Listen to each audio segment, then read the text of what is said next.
be introducing you about Japan quickly. This is Japan, and Japan's main capital city is Tokyo. As of now, it has currently 127 million people in terms of population, with which consists of several islands with mountainous geography, lands, and rugged coastal lines, and few mineral resource areas. And Japan's greatest natural resource is the sea, because of it is known for producing unique salt, which can be imported to several countries that can be used for cooking. Next, Japan's main religion is Shinto, an indigenous religion of Japan, whereas Buddhism was introduced in the 6th century, as the concept of harmony was adapted into Japanese culture. And here we have Japan's known holidays, which is Oshogatsu, which means New Year's, or you could say New Year's Eve celebration, where New Year's food consists of 10 to 20 different dishes, and such as osanai mochi, a symbolic rice cake, very well known for having fertilized fish eggs, you see. And over here, we will be talking about the history of Japanese cuisine throughout its timeline. So I will be explaining all the way from Nara to Heian to the feudal state periods and the Honzen Ryori, and also its Edo period as well. First, we have the Nara period. The Nara era brought many changes, such as mastery of fermentation, increased use of ingredients such as bread or natto, and seasonings were reduced to vinegar and salt.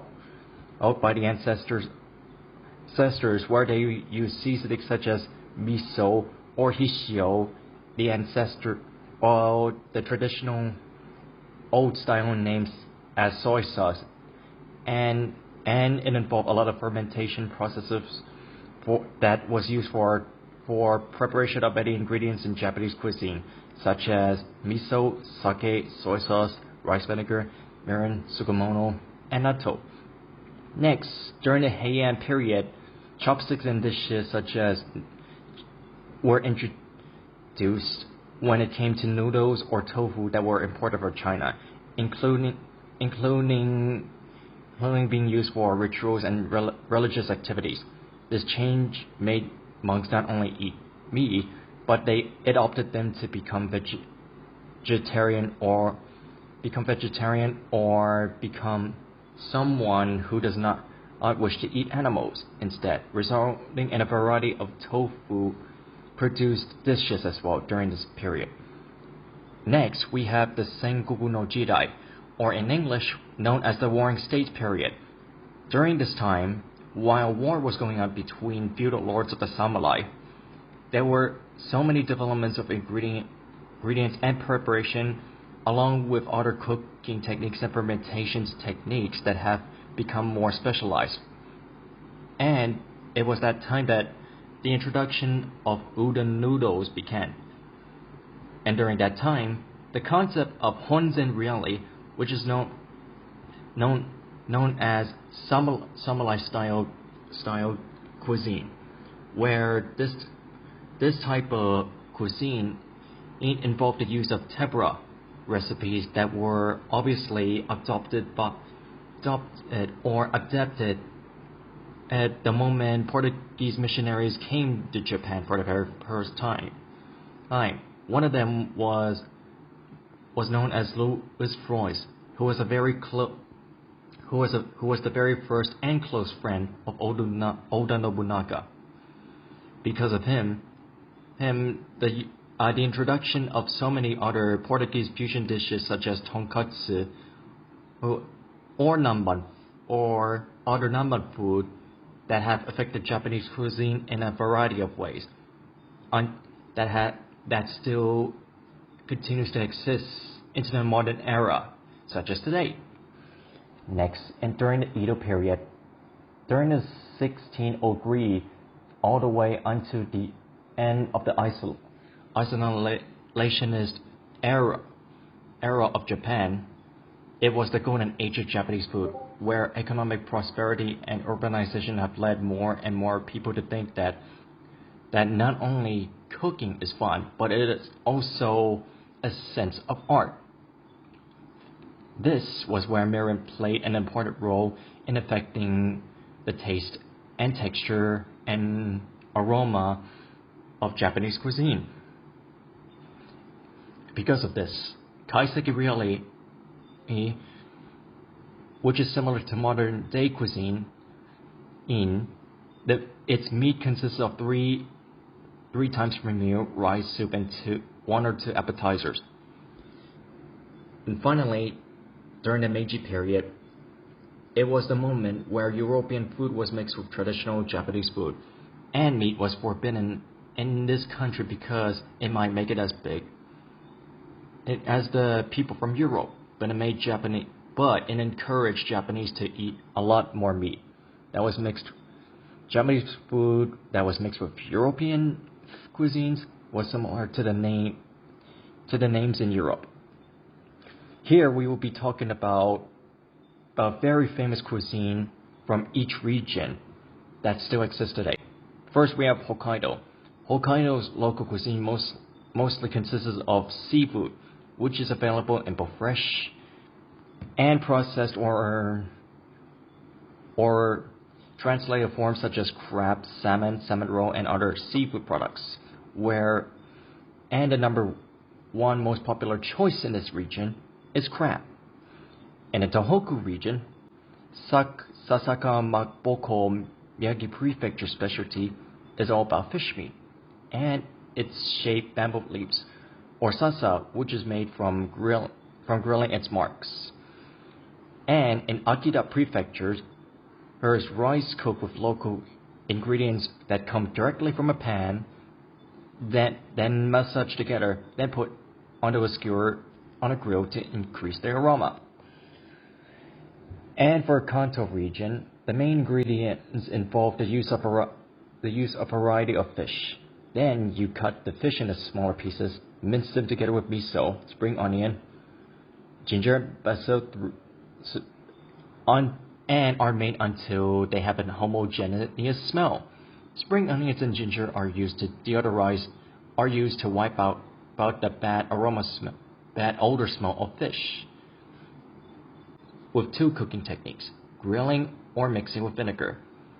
This technique is called sankayaki. Because of that, it led to the creation of tsunamela, known as Fukagawa's popular dishes in Tokyo.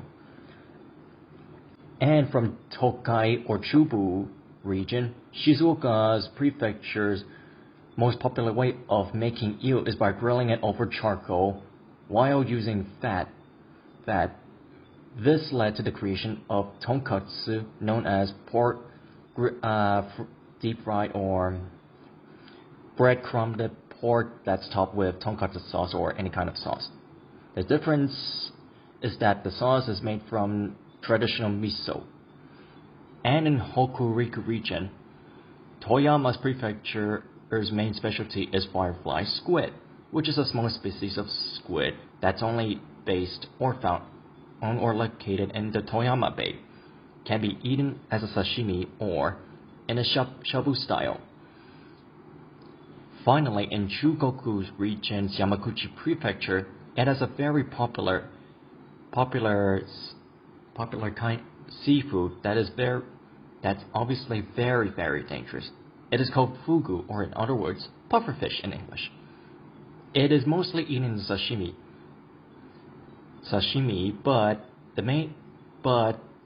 what makes it unique but also dangerous at the same time is that it can kill people if it is not cut properly or sliced properly. But if it is sliced properly, it can be quite tasty. Over here, we will be discussing about Japan's known Kansai region and their local cuisines as well, in each of its own 7 prefectures, which include Hyogo, Kyoto, Mie, Nara, Osaka, Shiga, and Wakayama. and each of these prefectures are located right directly in the south-central part of the main Honshu Island, where they also house several deep cultural heritage sites that have placed the region as Japan's main focus of itself for more than 1,000 years in terms of cultural heritage value. This also reflects the history of Kansai's cuisines that led to several of Japan's gastronomy creations, thus leading to the concept of street stall snacks that became one of the nation's own local dining traditional specialties. First, we have the Hyogo Prefecture, where the cuisine in Hyogo Prefecture here made headlines throughout the international cuisine news and is well known for its delectably marble high-end Kobe beef, which is located in its own renowned Kobe town, based on the same name of the town as well. The prefecture's hot pot Himeji Oden hot is very well known for the use of ginger sauce, while memorably with the use of Ikanago no Kugini, that can be undeniably paired up well with Japanese sake or any other well-known Japanese alcohol. Next, we have Kyoto, which is Japan's old capital city in history times, or during the Sengoku no Jidai, or way before that. It is the prefecture that reached the pinnacle of gastronomy within the nation's representative of kaiseki reality since ancient or historical times. The concept of its artistry of this cuisine broods over a prefecture where the Kyo Tsukemono pickled vegetables. It takes place on a regal heritage with a millennium of royal influence, where its takenoko bamboo shoots act as the culinary messengers of the seasons, and its chasoba is fused with a passion for green tea with soba noodles. Next, we have Mie Prefecture. Despite its Matsuzaka beef, it is one of the nation's top 3 high-end. It is known for being one of the top 3 prefectures in all of Japan, known for its Wagyu brands. The cuisine not only it is known for having Matsuzaka beef. Mie Prefecture is also known for exhibiting a decisively humble heritage. Not to mention, it is known for its seafood cuisine as well, and in its own special localization, where the tsugyoza, a school children's food that is soon found within the flavor that works well for adults. It works alongside with the culinary circuit with the soft, extra thick ise udon noodles that is well loved by loads of Japanese families, and a spur of its moment, its fisherman's fare of seafood and rice, tekone sushi. Next is Nara Prefecture, where the cuisine in Nara is known to be indicative of its ancient historical value, as well as the home of the nation's first capital city. Before Kyoto, its miwa somen noodles is known for its taste and its broth during the time of winter, where its fermentation techniques lie within the heritage from the kakinoha sushi makaleo, which is wrapped in persismon leaves and narisuke pickled vegetables, while the Yamato no chagayu rice gruel consists of the use of tea that has its preserved dignity since ancient times, ever since the foundation of Japan, long ago. Here we have Osaka. Osaka is known for its features of its famous local broth, with its renowned kitsune udon noodles, chunky ehomaki, where its sushi rolls is loved nationwide. As well, it has a pop-style kushikatsu, where it is known as deep-fried skewers, and known for their own classical street stalls that sells its own takoyaki balls, which literally means battered octopus fried balls, in Japanese terms, of course. And moreover, we will move on to Shiga Prefecture, where it is known for its unique taste of the nation's own original sushi, which originated or all started from its lake Buwa. The funazushi, with its rich depth of kamoriori duck cuisine and the fatty succulence of biwa trout, that all hail from Japan's largest lake, which is Buwa itself. But then, There's also Omi beef, one of Japan's top three brands in terms of meat, and arguably the most sophisticated Wagyu beef in all of the world. Finally, we have Wakayama Prefecture and its cuisine, which is reflected on a long and challenging history of its own historical heritage, which also influenced its own localized cuisine. It is where its own early form of sushi, meha sushi balls, that is wrapped in pickled leaves, and fermented sabano nalasushi, which is mackerel, was discovered. It was also the time where the creation of imomochi, known as sweet potato rice cakes, and gobo sechiyaki occurred, which also led to the creation of its prefectural twists of the more famous okonomiyaki. Knives, second, other equipment that are not used in the form of knives, but other pieces of hardware or equipment that can be used for the creation or making Japanese cuisine. So here, first we have the Yanagiba knife, which is known for its beautiful appearance that is used for cutting up raw fish or other seafood. Next, we have the Usupa knife or Usupa Bocho knife. Usupa is obviously the name that is named by the people of Kansai, but Usupa Bocho knife, it's obviously more traditional or the normal way of how Japanese call it. It is mostly used for cutting up fruits and vegetables in circular rounds. Here we have Kiritsuke knife, which is known for a variety of cuts when cutting up either meat or vegetables.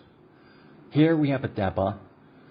Debas are always known for cutting up meat and raw fish, but not in a way when you're cutting up like a Yanagiba knife. Oh, speaking of Yanagiba, it is also used for making sushi as well. Perfect choice. Next, we're gonna be moving on from the use of knives and talking about other pieces of Japanese cooking equipment. Here we have a hangiri. This here is known for producing sushi by mixing up rice together with mirin and sugar. And saibashi, known as cooking chopsticks, can be used for a variety of mixing cooking techniques, such as mixing in egg yolks with egg whites together in a way that's different from how the Westerners would mix their eggs. Otoshibuta, known for covering up simmering foods, which is very different from how Westerners would cover up their pots with lids that have no holes when it comes to stewing or simmering food. Here we have a makisu. A makisu is something that's made out of a bunch of bamboo sticks that are stuck together like a rolling bamboo stick mat that is mostly used for making rolled sushi in a circular motion by rolling it up. Saru, it is commonly used for when creating soba noodles or udon, or cold or chill based foods, by draining cold water out from the said noodles that I mentioned as an example. Oroshigane is something you use for graining foods or swabes, such as wasabi or ginger. Sulibachi and sulikogi, they come in as a set or a pair. That's obviously very different from the traditional Western version of a mortar and a pestle, which can be used for mashing up vegetables or seeds or nuts, such as sesame seeds, nuts, or spices. Here we have a makiyaki nabe, some kind of a rectangular pan that is only known for making Japanese-style omelets, known as tamagoyaki.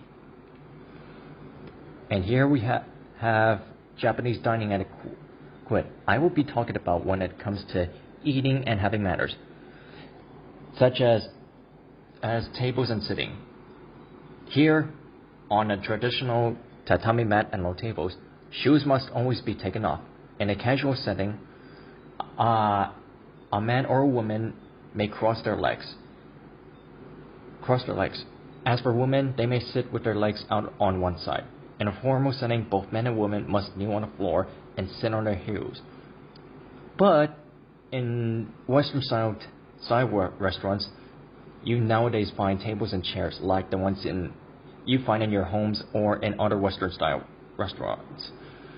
Also, it is customary to say "itadakimasu," which literally means "I thank for this food." Like how Christians of the West would say, "I thank you for this food before a meal," and "gochosama deshita" means thank you for the meal, meaning it's only used right after you finish a meal, be it breakfast, lunch, or dinner. Here, this is how people would use chopsticks when it comes to etiquette. But I'm pretty sure most of you can commonly figure out by looking up online. And when it comes to bowls, rice or soup should be eating out of the bowl by picking up the bowl with the left hand and chopsticks in your right hand. And bowls can be lifted to the mouth, but should not touch the mouth unless you're drinking soup. It is customary to slurp noodles in a noodle soup because it shows the chef that you are enjoying your food. It is considered polite, but in Thailand, I'm pretty sure most folks of Thailand here or in Bangkok or any other province would not see it that way and would consider it rude if you did this in Thailand. But in Japan, it's fine. Because if you slurp your noodles quietly, it would be considered rude if you do it in Japan. For soy sauce, it's not usually poured over foods at the table. It is considered rude to waste soy sauce. And furthermore about Japanese dining etiquette, you have to eat what is given to you, since it is customary to eat everything on your dishes to the last grain of rice. It is considered impolite to ask for substitutions or other special requests. And after eating, it is best to move your dishes back to the same position at the beginning of the meal. And for drinking, rather than pouring your own drink, it is expected that everyone else serves each other, be it friends or family. Plus, at a drinking party, when someone pours you a drink, you hold your glass with both hands and then you thank them. Do not start drinking until everyone is served and the toast has been finished. If it's a celebration or if it's someone's birthday or you're drinking with your co-workers at a company in Japan.